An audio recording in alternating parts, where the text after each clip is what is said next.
యువగలంలో నారా లోకేష్ ఇచ్చిన హామీ ప్రకారం మెగా డిఎస్సి పరీక్షలు నిర్వహించి 16,000 టీచర్ పోస్టులను భర్తీ చేసినట్లు విశాఖ వెస్ట్ ఎమ్మెల్యే గణబాబు తెలిపారు. విద్యార్థుల విస్ఫూర్తిని బట్టి ఉపాధ్యాయుల నియామకం జరిగినట్లు వెల్లడించారు.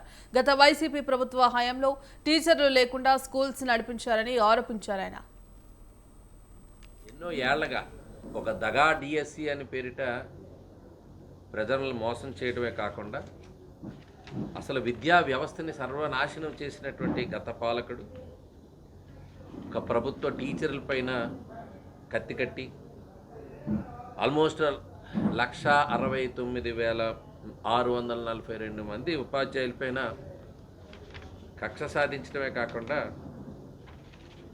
మీ అందరికీ గుర్తుంటుంది, పిఆర్సీ సాధన కోసం ఉద్యోగులు విజయవాడలో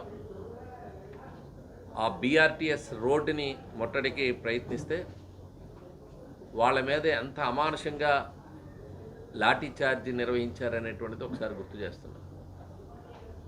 గౌరవప్రదమైన ఉన్నటువంటి ఉపాధ్యాయులకి మద్యం దుకాణాల దగ్గర కాపలా గాయించే పరిస్థితి ఒకసారి గుర్తు చేస్తున్నాం. మరుగుదొడ్లను గడిగించారు. అసలు ఎలక్షన్ విధుల్లో ఉపాధ్యాయులు ఉంటే ఎన్నికల్లో ఇబ్బంది కలుగుతుందని అసలు ఎలక్షన్స్కి దూరంగా ఉపాధ్యాయులను ఉంచాలని చెప్పి ఎలక్షన్ కమిషన్కి